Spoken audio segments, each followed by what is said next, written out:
Hi hello வணக்கம் நண்பர்களே. வீட்டுக்கு தேவையான பயனுள்ள ஒரு 10 குறிப்புகள் பார்க்கலாம் வாங்க. Tip number 1. ஒரு இரும்பு கரண்டி எடுத்துட்டு அந்த கரண்டியில் தேங்காய் எண்ணெய், இது கூடயே நல்லெண்ணெய், இது கூடயே விளக்கெண்ணெய், இந்த எண்ணெய் 3 எண்ணெயும் சம அளவு எடுத்துட்டு லைட்டாக சூடானதுக்கப்புறமா அடுப்பு ஆஃப் பண்ணிடுங்க. கை பொறுக்கிற சூடு அளவுக்கு இருக்கும்போது அதை தொட்டு தலை ஃபுல்லாக நல்லா அப்ளை பண்ணிக்கோங்க. 1 ஹவர் அது அப்படியே இருக்கட்டும். 1 ஹவருக்கு அப்புறம் நீங்கள் நார்மலாக எந்த ஷாம்பு போட்டு வாஷ் பண்ணுறீங்களோ அந்த ஷாம்பு போட்டு தலை வாஷ் பண்ணிக்கோங்க. இந்த மாதிரி வாரத்தில் 1 டைம் அல்லது 2 டைம் பண்ணிங்கனாலே போதும், முடி கொட்டுறது ஸ்டாப் ஆயிரும், முடி நல்லா வளரும். Tip number 2. வீட்டை தொடச்சதுக்கப்புறமா அந்த மாப் ஸ்டிக்கு ஒரே அழுக்காக இருக்கும். அந்த மாப் ஸ்டிக்கை எப்படி சுத்தம் பண்ணுறதுன்னு பார்க்கலாம். ஒரு டப்பாவில் தண்ணி எடுத்துகிட்டு அது கூட டெட்டாலு, உப்பு, பேக்கிங் சோடா, ஹார்பிக் கொஞ்சம் ஊற்றிட்டு இதையெல்லாம் நல்லா கலந்து விட்டுட்டு இப்போ அந்த மாப் ஸ்டிக் போட்டு நல்லா அலசி விடுங்க. அந்த தண்ணியிலேயே ஒரு 1 ஹவர் அதை மாப் ஸ்டிக்கை ஊற விட்டுருங்க. 1 ஹவர் ஆனதுக்கப்புறமா நார்மல் தண்ணியில் வாஷ் பண்ணிவிட்டு வெயில காய வச்சு பார்த்தீங்க அப்படின்னா மாப் ஸ்டிக்கில் உள்ள அழுக்கு கிருமிகள் எல்லாம் போய் அந்த மாப் ஸ்டிக்கு பார்க்குறக்கே புதுசாக வாங்கிட்டு வந்த மாதிரி இருக்கும். Tip number 3. எந்த கலர் துணியாக இருந்தாலும் அந்த துணியில் டீ காஃபி கரை பட்டுருச்சு அப்படின்னா அதை வைக்கிறதுக்கு கரைப்பட்ட இடத்துல கொஞ்சமாக டூத் பேஸ்ட் போட்டுட்டு கொஞ்சமாக தண்ணி தெளித்து விட்டுட்டு ஒரு ப்ரஷ்ஷை வச்சு நல்லா தேய்ச்சி விடுங்க. இந்த மாதிரி தேய்க்கும் போதே அந்த கரையெல்லாம் போயிருக்கும். அதுக்கப்புறமா நார்மலாக எப்படி துணி துவைப்போமோ அதே மாதிரி துணி துவைச்சிட்டு பார்த்தீங்க அப்படின்னா கரை இருந்த இடமே தெரியாது. Tip number 4.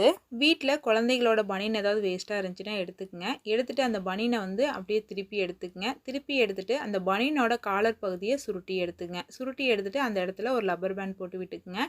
இப்போ பனியனையும் மறுபடியும் திருப்பி விட்டுக்குங்க. இப்போ நமக்கு ஒரு அருமையான மிக்சிக்கு கவர் ரெடி ஆயிடுச்சு. Tip number 5. ஒரு பக்கெட்டில் தண்ணி எடுத்துகிட்டு அந்த தண்ணியில் வீடு துடைக்க யூஸ் பண்ணக்கூடிய எந்த லிக்விடாக இருந்தாலும் சரி, நீங்கள் என்ன லிக்விட் யூஸ் பண்ணுறீங்களோ அதை ஒரு மூடி அளவுக்கு ஊற்றிட்டு அது கூடயே வினிகர் ஒரு மூடி அளவுக்கு ஊற்றிட்டு இப்போ அந்த தண்ணி தொட்டு நீங்கள் டைல்ஸை துடைச்சிங்க அப்படின்னா தரையில் உள்ள அழுக்கு கிருமிகள் எல்லாமே போயிடும்.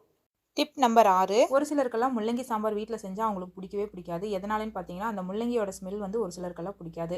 அந்த மாதிரி ஸ்மெல் இல்லாமல் அந்த முள்ளங்கி சாம்பார் எப்படி செய்யலாம் அப்படின்னு பார்த்தீங்கன்னா, முள்ளங்கியை எண்ணெயில் நல்லா வதக்கிட்டு அதுக்கப்புறம் சாம்பார் எப்பவும் போல் நீங்கள் தாளித்து விட்டுட்டு அதுக்கப்புறம் அந்த சாம்பாருக்குள்ளே நீங்கள் முள்ளங்கியை சேர்த்து பாருங்கள்.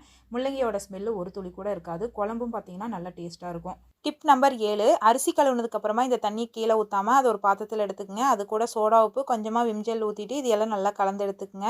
வாட்டர் கேனோட வாய்ப்பகுதி சின்னதாக இருக்கிறதுனால நம்ம கைவிட்டு உள்ளே வாஷ் பண்ண முடியாது.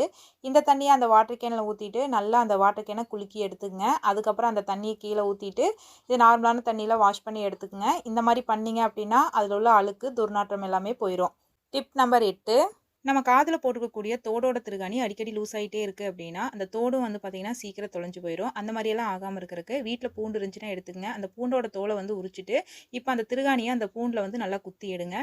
குத்தி எடுத்தீங்க அப்படின்னா அந்த சாரெல்லாம் பார்த்திங்கன்னா அந்த திருகாணியில் படும். இப்போ நீங்கள் தோடில் அந்த திருகாணி போட்டு பாருங்கள். திருகாணி அடிக்கடி லூஸ் ஆகாமல் டைட்டாகவே இருக்கும். Tip number 9. அடுப்பில் பால் குழம்பு செய்யும் போது அது பொங்கி கீழே வந்திருக்கும். அந்த பொங்கி கீழே வரும்போது அந்த இடமே பார்த்தீங்க அப்படின்னா கரை பிடிச்ச மாதிரி கருப்பு கலராக மாறி இருக்கும். அதை நம்ம என்னதான் க்ளீன் பண்ணுறாலும் நமக்கு ரொம்ப சிரமமாக இருக்கும். அதுக்கு இந்த மாதிரி செஞ்சு பாருங்கள்.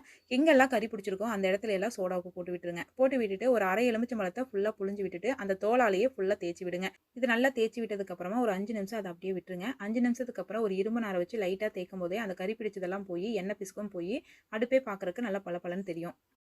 Tip number 10. எந்த கலர் துணியாக இருந்தாலும் அந்த துணியில் சாயம் பட்டுருச்சு அப்படின்னா அதை வைக்கிறதுக்கு இந்த மாதிரி செஞ்சு பாருங்கள். எனக்கு பேண்ட்டில் தான் சாயம் பட்டிருக்கு. நல்லா அடுப்பில் தண்ணி வச்சு நல்லா கொதிக்க விடுங்க. நல்லா கொதிச்சதுக்கப்புறமா சாயம் பட்ட துணியை அந்த தண்ணியில் போட்டு விட்டுருங்க. ஒரு 10 நிமிஷம் அதை அப்படியே விட்டுருங்க. அதுக்கப்புறம் அடுப்பு ஆஃப் பண்ணிவிட்டு நார்மலாக எப்படி துவைப்போமோ அதே மாதிரி துவைச்சிட்டு துணியை வெயிலில் காய வச்சு பார்த்தீங்க அப்படின்னா சாயம் எல்லாமே போயிருக்கும்.